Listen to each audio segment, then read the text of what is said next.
We have seen many exciting things this season so far, but there is one major event that has yet to take place.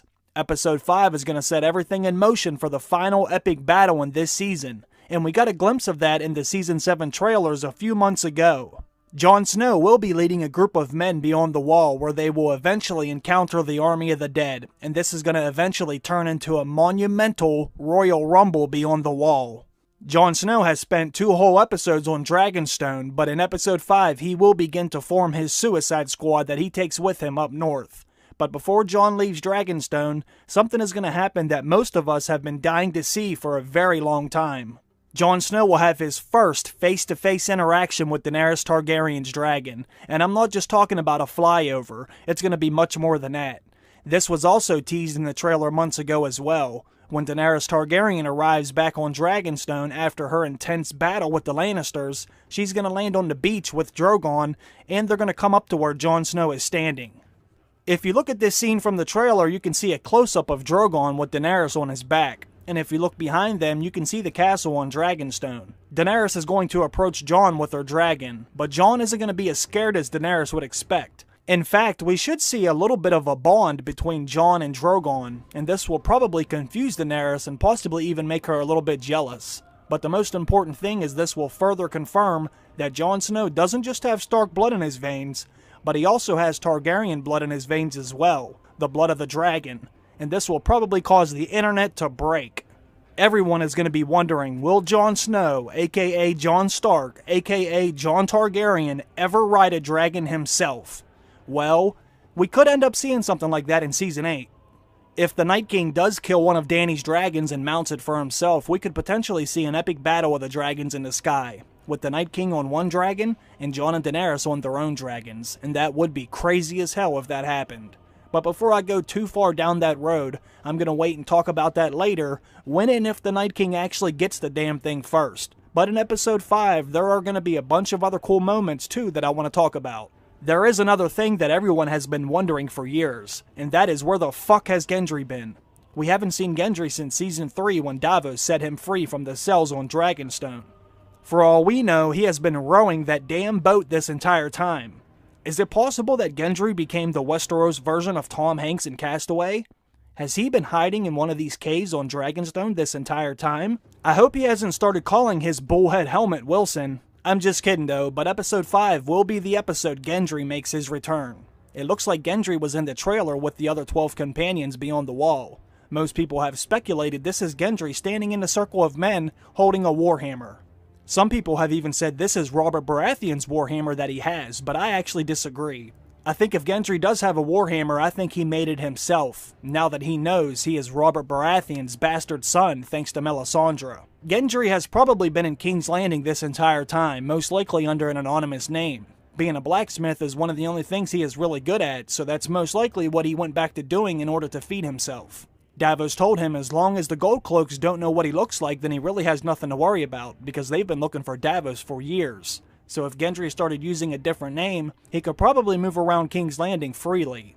Jon will be leaving Dragonstone in episode 5 to head towards Eastwatch by the Sea, right where he told Tormund to go. So Gendry has to show up in the next episode to go up north with Jon and Davos, because Jon will be taking Gendry along with him.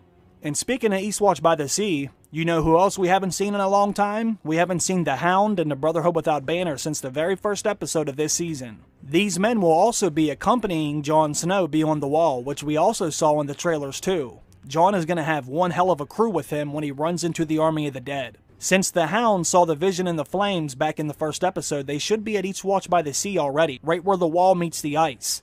Jon Snow will be heading there to meet up with Tormund and the Brotherhood to go out beyond the wall in search of the army of the dead.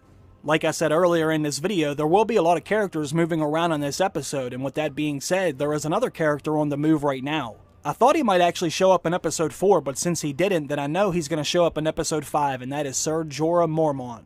He is now a free man that no longer has grayscale, so he's going to be hauling ass to get back to his Khaleesi. I imagine he's going to arrive while Daenerys is there, and they should have a very warm reunion together. Daenerys was in tears when Jorah broke the news to her that he had this deadly disease, but she demanded that he go get himself cured, then come back to her so he could be by her side while she takes over Westeros. And I am looking forward to Jon and Jorah Mormont finally meeting as well. especially since Jon is carrying House Mormont's former Valyrian steel sword. The bear is no longer on the sword, but Jorah should still recognize it, and I'm expecting Jon to tell Jorah how close of a relationship he had with his father, and how loyal Lyanna Mormont has been for House Stark. I think Jon can help repair Jorah's reputation with his own family. If Jorah does go beyond the wall with Jon and help him on this dangerous mission, that should be enough for Lyanna to potentially accept him back into the family. I have always said Jon will end up offering Longclaw back to the Mormonts, but it's hard to say if either one of them would ever accept it. Once Samwell Tarly gets back up north with Heartsbane, there will be a Valyrian steel sword up for grabs for someone else to use, but that's assuming Sam doesn't use it himself. The last time we saw Sam, he was with Jorah Mormont during his last checkup when they learned he was completely cured of grayscale. Sam could be another thing that helps form that bond between Jon and Jorah Mormont. The next time we see Sam and Gilly, we could possibly learn about another explosive discovery that they have made. After Jorah was discharged from the Citadel, Sam was given the task of making copies of all the old manuscripts and documents that were lying around and rotting away. I think there will be something in those old documents that will change everything, and compel Sam and Gilly to leave the Citadel and take their asses back north before the long night actually starts to set in. There is really only a few things I think Sam and Gilly can potentially discover that is a game changer right now, or at least a few things that actually make sense to the direction that the story is going in. They may learn some more about the Long Night and how to defeat the White Walkers. They could even learn something about making Valyrian steel, or even something that further proves the legitimacy of Jon Snow's Targaryen roots, proving that he has the blood of the dragon as well.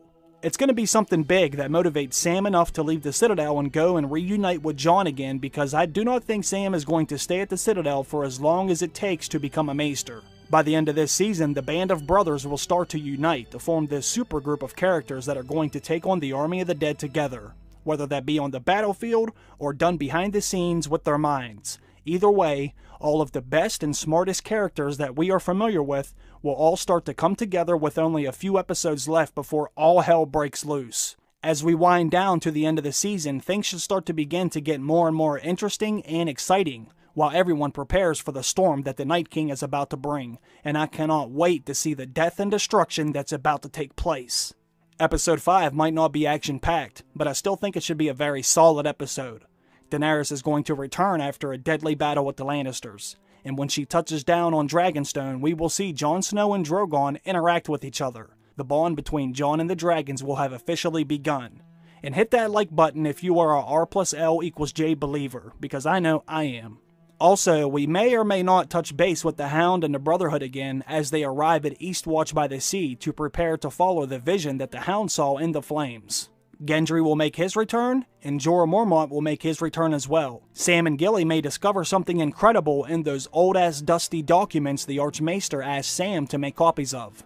Personally, I am really looking forward to this episode. Seeing all these characters uniting to go beyond the wall to fight the common enemy is going to be a lot of fun. I really enjoy watching all these characters individually, but seeing them all together in the same scene is just spoiling me. So thank you so much, Game of Thrones, and thank you so much, HBO. I have been so anxious to see this battle beyond the wall with all these amazing characters coming together, and this is only going to be a taste of what's to come, because once the dead march past the wall, then we're going to need every single character to come together if they ever want to stop them. Whether you believe in this shit or not, you must help or you will die. Comment down below and let me know what are some of the things you are looking forward to the most in the upcoming episode, The Blood of the Dragon. There is going to be so much moving around in this one, I am really just looking forward to seeing some characters share some scenes together that I've never met before. That should be interesting to see how they form relationships with one another, but let me know what you want to see the most. I want to thank everyone for stopping by to check out this quick preview of Episode 5. I will be uploading my full breakdown of Episode 4 tomorrow, then I will upload my breakdown of the preview trailer for Episode 5 on Tuesday. I hope you all come back to check those out as well. And I want to give a shout out to Alex too, who was nice enough to make me some banner art for my Twitter account. I really appreciate you doing that, Alex. And I want to thank all my Patreon supporters too. The support I have been receiving from everyone watching and listening to this video right now has been absolutely incredible. I never could have imagined I would ever come close to having 100,000 subscribers. Just saying that number and looking at that number on the screen blows my mind. And I never could have achieved that without all of you wonderful people coming back day after day to discuss this story and show that we all love so much. Thank you everyone. I will see you down in the comment section. Bye.